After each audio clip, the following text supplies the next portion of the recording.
What's going on, everybody? Thank you for stopping by. You got Sturcules here with my Week 3 NPDL match against Bindahlen, coach of the Anaheim Psyducks. Now, I appreciate his name because once upon a time when I first my first ever season of Draft League, which was season 1 of the NPDL, I was the Oregon Psyducks. So I got respect for the Psyducks as a name. He's a really nice guy. Has had some cool teams in the past. We've fought twice that I remember. I couldn't actually tell you how many years he's been in the league. I think it's been 2 or 3 seasons. Um, Last year, I think I beat him in a close 1 or 2-0. And the season before, I think he beat me in a close 2-0. So we've had 2 close matches so far. So I was very excited for our battle this week to see how things shook out. I figured it'd be a good one. And he's 0-2 to start the season. But really, that's not really to any fault of his own because, as you can see, he's got a good team. And his first 2 matches were against Cole and Henrik, who, if you just go ahead and look at our standings, are just, man, is it going to not load on me? Well, if it's not going to load, let me just say they're pretty much top of the league right now. We got a good league, and that does change a lot. But this season, I would say, through the first 3 weeks, no one's played better than Cole and Henrik. So right there, you got them at the top of the league. And I believe Henrik won his game this week. So that puts them both at 3-0, both playing extremely well. So you can't fault him for losing to either of them. So he's a good battler. Looking at his team, it's pretty tough. Now, both weeks he has brought the same 6 months. And I'm expecting that for the most part, though I was expecting one change. So, but just starting off, I was pretty sure Curum and Chansey were coming over anything. You just look at those two and assume they're probably coming most weeks. Curum is an offensive monster, really good with all the choice items. Since it gets Dragon Dance now, and they gave it a better physical ice move, and Ice Sickle Spear, it can be run physical or special now. Great stats all around, being the legendary that it is. Chansey with Eviolite is just about as annoying as it gets to bring down. Very hard mon to Oko, and it gets good recovery with Soft Boiled and Wished. Does other cleric things, able to get up rocks. You'll see Toxic ran on it a lot, and you'll see Seismic Toss ran on it a lot. And it's got it's got Natural Cure as an ability. So even if you try to Toxic or Thunderwave it to cripple it, if it switches out, it is healed of that, which is pretty cool. So just a great cleric mon, great special wall, and with the right investment, even takes physical hits surprisingly well, which is crazy if you look at its stats, but that's just how good its HP stat is. Rotom is a very versatile mon, can be offensive, defensive support, pivoting, support moves, can set up with Nasty Plot, cool stabs, so you can always see that coming. And it's hard to guess what role it's going to be. Klefki with Prankster, he's got a core of 3 things right here that can just do pretty annoying things, which is really cool. But Klefki with Prankster is cool. Being able to set up spikes, being able to defog, get screens up, Thunderwave. I think it can either switcheroo or trick, so it can switch its item. And with Prankster, any non-attacking move basically is getting priority. So it's always cool being able to do something like get up screens or start spike stacking and being able to just kind of outspeed everything. And then, so those 4 I expect are coming.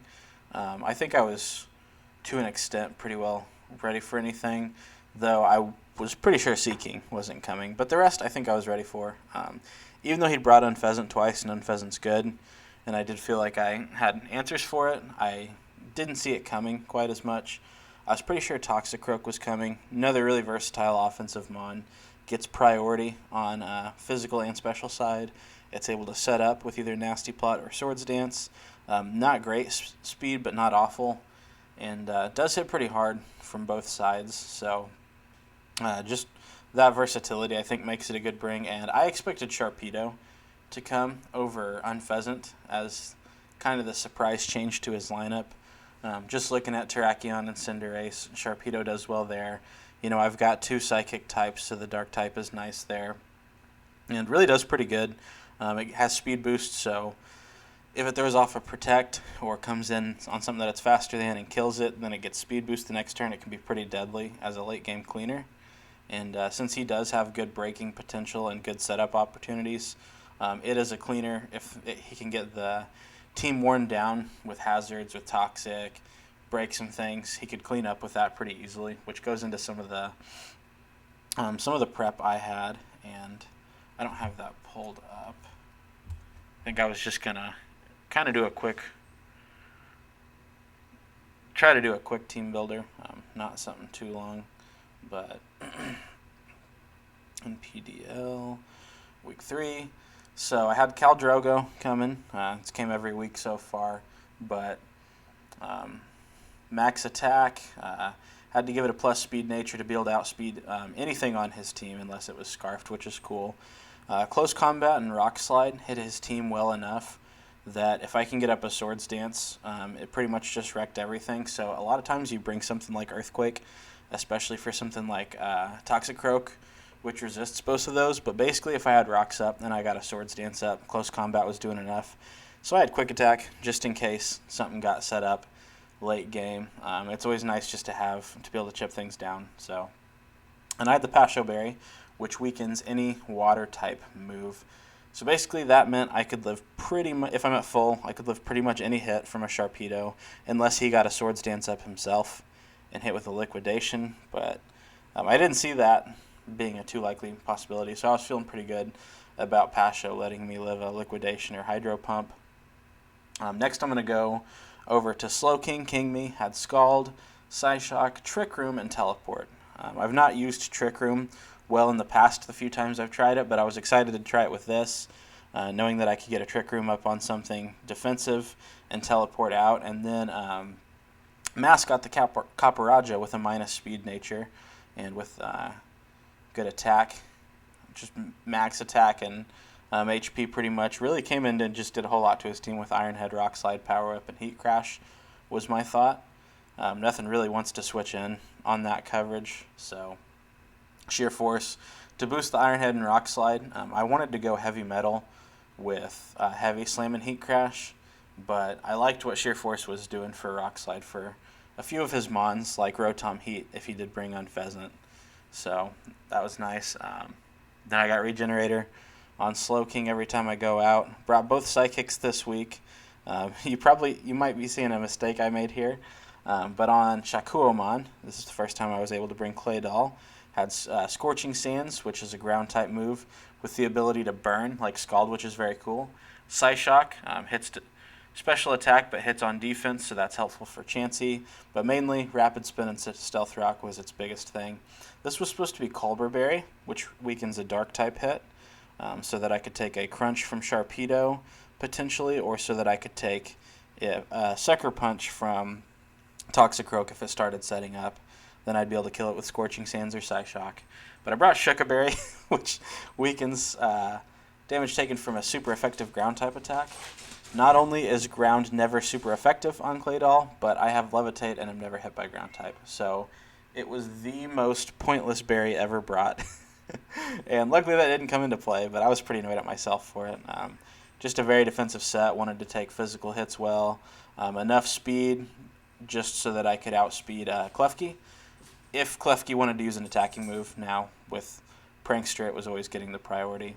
But then also if something like Sandaconda or something slower were trying to speed creep it, that just helped out a little bit. So I thought about giving it enough speed to outspeed a few other things, but then I realized I wasn't too worried about it taking hits. Mostly I just wanted it to get up rocks and maybe do some hazard removal. Black Mamba, the Hydreigon, was coming with Outrage, Crunch, Earthquake, and U-Turn. U-Turn gave good pivoting between this, Teleport, and what I was going to have was U-Turn on Dodger Rapid the Cinderace. So 3 good pivoters, which I liked on this. And then these 3 moves just hit everything a lot. Didn't really need Crunch, just kind of some stab damage to hit most things, considered superpower. But I figured Outrage, Earthquake, and U-Turn were getting clicked the most often anyway. And it was choice banded, so I went very heavily on the physical side this week. A lot of times I do like to mix it up, but this week I just didn't think that there was a physical wall that was stopping an all-out physical attack. Which lastly I went Choice Scarf with the Cinderace, Pyro Ball, High Jump Kick, Taunt, and U-Turn. So basically, the taunt was just if Chansey was being annoying or if I thought Klefki was coming in, good taunt. But High Jump Kick is pretty free on his team. You're not seeing many switch-ins, right? Toxicroak and Exeggutor both resist. That's about it. And on those, they don't really want to take a Pyro Ball. So didn't need anything like Zen Headbutt because Pyro Ball was doing enough to an offensive Toxicroak. And then U-Turn was just to pivot around. And also does enough to OHKO Sharpedo. And the whole point of the Choice Scarf is that if Sharpedo gets up to +1 with Speed Boost, or if Kyurem gets up to +1 with Dragon Dance, or if anything on his team is Scarfed, then we still outspeed. And that's just kind of a late game safety net. So with that being said, let us go ahead and just hop in to this battle here. So I think I initially had Wigglytuff. So I think that's 2 weeks in a row I've planned to bring Wigglytuff and bring something over it. But I just liked the matchup Cinderace had better. So yeah, let's go ahead and hop in to this battle. Yeah, make sure that's not too high. I just about blared us with some battle music. Maybe have a little bit, but I lead off Cinderace, and I see that he leads off Sharpedo. So now I know is a really good time to U-turn. I expected him to protect, and I knew I'd still be faster. But I don't know if he was Scarfed or if he just didn't think U-turn would do much. But I'm able to just KO Sharpedo from the get-go, which, as you can see, a lot of prep went into dealing with Sharpedo. So having it gone from the get-go was really nice. And I was also excited to see basically the team I thought was coming. So he brings in Chansey, and I go ahead and switch into Mascot here because I think he's going to Toxic. He just gets up rocks, so he's faster. Seismic Toss, I do an Iron Head. He's max defense, max HP, so I get out because I know he's faster and can keep soft boiling. So I just want to get my own rocks up, and now I know he's not going to do too much with that, so I can just start rapid spinning, getting his rocks gone. But at the same time, I know I lose this 1v1. So now I go out into Terrakion, and from here, he gets up rocks again. I figured that's what would happen, and I knew I would not take much with Seismic Toss. And from here, he just kind of has to choose. What does he want to sack off or have take huge damage from rocks in close combat? He pivots into Rotom Heat, which cannot take rocks plus a close combat. So we've got two things down early, feeling pretty good about things. Goes into Klefki. I'm thinking he's probably going to Thunder Wave, so I go into my ground type. Get a good prediction there. And here at this point, I think I just decided to Rapid Spin, which is cool because he gets up some spikes. So then I'm able to spin away all of the hazards. And we can see Defog from this. And I Scorching Sands to see if I can do some chip and get the burn. This also gives me a read on what kind of damage I can keep doing. So I believe this is also max HP and max defense.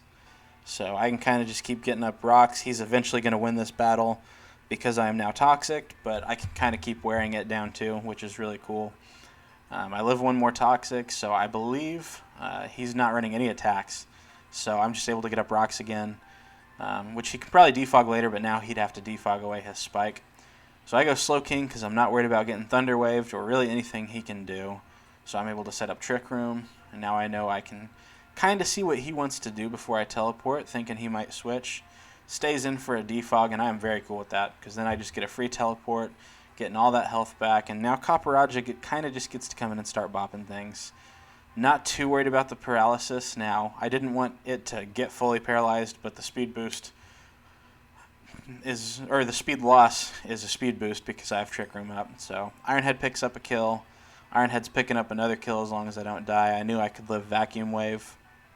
So now I do this again just to test out damage and see that I'm still not doing a whole lot to Chansey, which is pretty crazy. But like I said, Chansey's a beast, so soft boiled, he can kind of keep getting his health back. But at this point, I know the worst thing he can really do is Toxic me. So I'm going to go ahead and set up a Sword Stance, only because since I have to run max speed, I don't think I OHKO Chansey. And I want to have just that, just in case he's a defensive Kyurem, now I can just knock it out. So now I'm able to knock Chansey out. And Kyurem is going to come in And from here, I'm thinking it actually might be Scarfed. So if it's Scarfed, I'm just going to let Tarak go down because he's got to lock himself into a move. You know, if he locks himself into an ice move, then Copperajazz is looking pretty good at 78% health.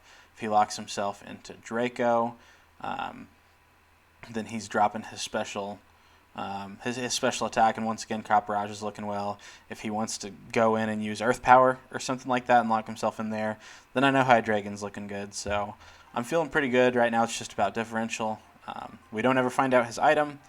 We just know he's slower, which I was max. I had enough speed to always outspeed that. So it was a pretty quick game, which is kind of what I wanted, because since he did have Klefki with Prankster, since he did have Chansey, which can be annoying, I kind of wanted just to put the offensive pressure on, which is why I had Choice Band, Choice Scarf set up, and Trick Room to get a bulky but offensive Copperajazz in. And that's why I went with this over Wigglytuff, because Wigglytuff, you know, could Wish Pass, could be a little bulkier to kind of keep things around, but I didn't really want to get into too long of a match. Not anything doing with time. I keep saying too long, but too long as in I didn't want a whole lot of turns to happen. I didn't want something like Chansey to be able to start stalling out things. I didn't want my team to start getting chipped down and give something like Sharpedo or Kyurem a chance to just clean things up late, or even Toxicroak is pretty scary having setup and priority. So I wanted to kind of get on top of things early, hit hard early, and then just kind of keep offensive pressure up the whole time. So that's kind of the lesson I'm thinking for this week, is looking at your team building. Sometimes you got to pick what kind of game ahead of time you want to play. Now you got to be able to adapt.